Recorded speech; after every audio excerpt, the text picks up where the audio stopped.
Then he said, what about Sandrina, his wife? Where is she? I say, she's at her grandma's house nearby. If you need to go there and get her now, he can. Then I went to get my wife. I brought it. She sat next to me with him.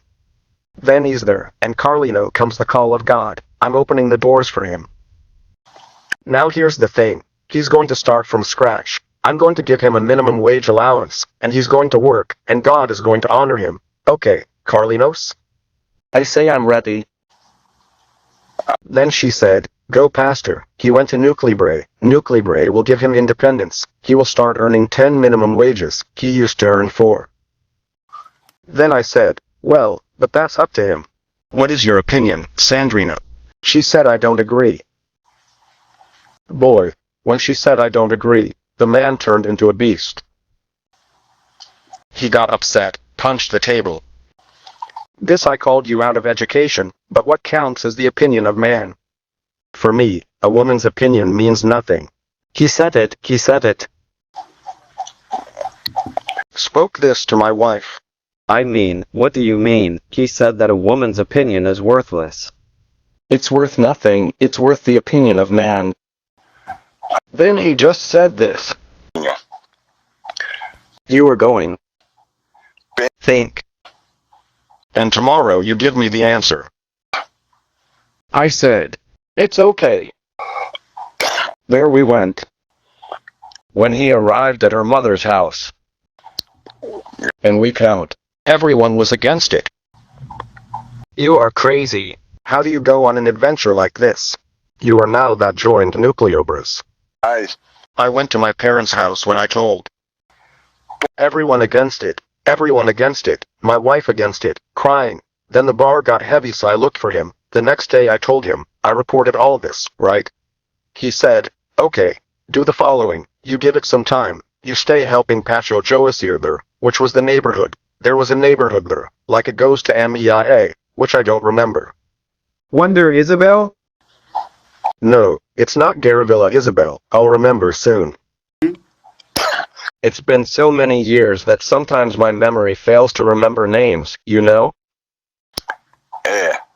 Then you help Pastor Joasir there on Saturdays. I worked all week, I say. No, but I stay right here at the headquarters because I leave work and come here, so, you know, it was like that. Then I joined Nucleobras. I stayed working at Nucleobras. I worked at Nucleobras for almost 4 years, but that desire wouldn't leave me. It wouldn't leave. I often asked my superior engineer for permission, who was my superior. He said I had a particular problem to solve. As I was an excellent employee, he didn't even ask what it was. He released me. And I left at noon to go to Abolition to be a worker. Look how I was hooked on the thing. Yeah. Then it was the afternoon. I waited for the night. I got home at midnight, midnight, to wake up at 4 in the morning. I had to wake up very early, because the nuclear base was very far away. I had to take 3 buses. Then, after the 4 years, I would talk to Pastor Renato from time to time. At that time I was already a pastor. He said like this, boy, you have a call from God. You have to go through your head. You don't have to listen to the woman or anything else. I say no, but I'm prepared now. Now I've learned. Are you really prepared? I am. Then a Sunday meeting ended, which was what Edir Macedo did. So Renato was with me and said let's wait for him to come down. There's a staircase that goes to the first floor where they counted the offerings and stuff. Then when he went down, Renato said, Pastor, Carlinos wants to talk to you. Then he said, but does it have to be now? He said, it has to be now. This is the time he has to talk to you, right? He said, then speak soon. Then I said, Pastor, I'm willing to do the work and now I'm prepared. Then he looked at me, are you ready, boy? He said I am. What if Sandra Eli said no? I leave her and go on with my life. Olha só, hein? If I send you to Sao Paulo tomorrow, will you go? I say I will. What if she doesn't want to go? I say I'll go alone. I had already seen him say that at the altar. If the woman doesn't agree, go. Pray to God that God will give you another one. Look, Then I replied, I told him, if she doesn't want to go, I'll go alone and he'll have to put a woman from Fernando on the way. Yeah. Then his eyes fought, you know? He was excited for me. He said, "You're ready." Eita. Then I said the following, "You come at night to talk to me. And at night I'll be here at the meeting." I say okay. Then I left there really decided, ready to drop everything and do it. Then at night I went back to talk to him. He received me in the office. We talked, and at that time he look, "I'll give you a minimum wage that Randalzinho, which today is Patro Randalzinho earns." Randalzinho was very young. He was a boy of about 15 to 16 years old, but as he already held meetings, so he already earned a minimum wage aid. What I can do is give you this. Then Renato was on the side of this animal, but he earns 10 minimum wages, animal. And he has rent, he has this, he has that to pay. Then I say, no, I don't earn 10 minimum wages, no. 10 minimum wages was 10 years ago, 4 years ago. Today I am earning almost 30 minimum wages. I am recommended to go to Germany to build a stadium, spend 2 years there. When he heard that, he shook at the bases, you know.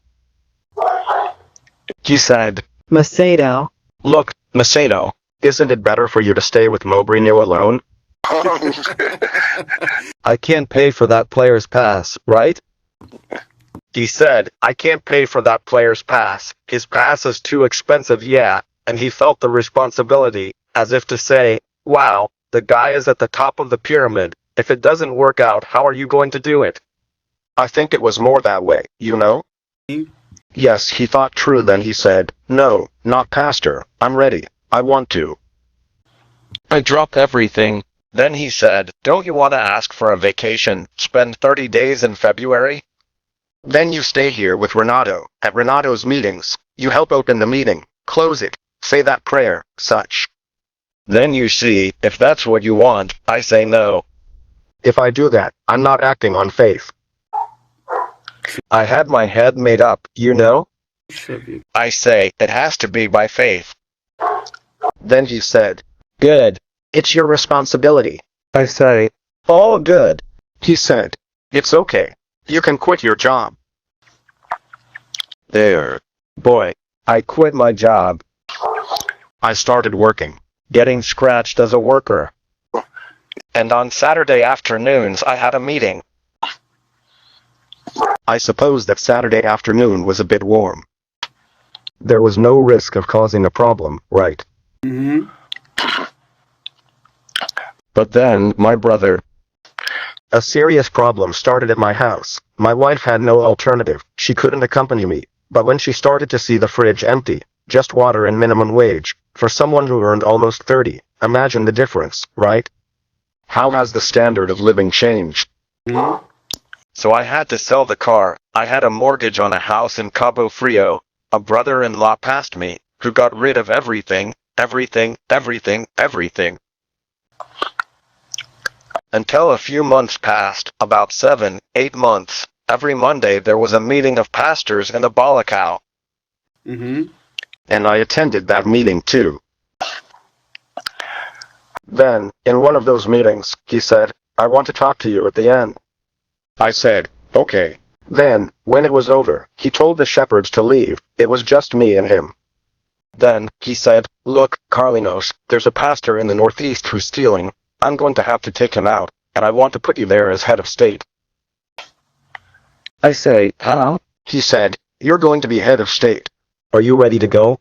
I say, "I am. By faith I am." This one is fine then.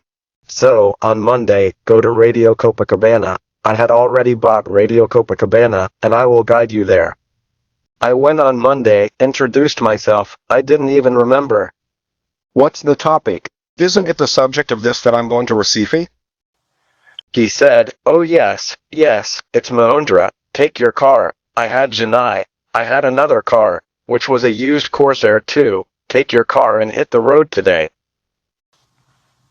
And go by faith. By faith God will honor you." I thought he was going to direct something. No. That was the guideline. It goes by car and it's by faith. Eita. And so I went. My wife was, because she, my second child had just been born, cried a lot when she had made that decision, but I was willing. I really had my mind made up. Then I traveled to Recife. I assumed It was a small church. There were about 3 more.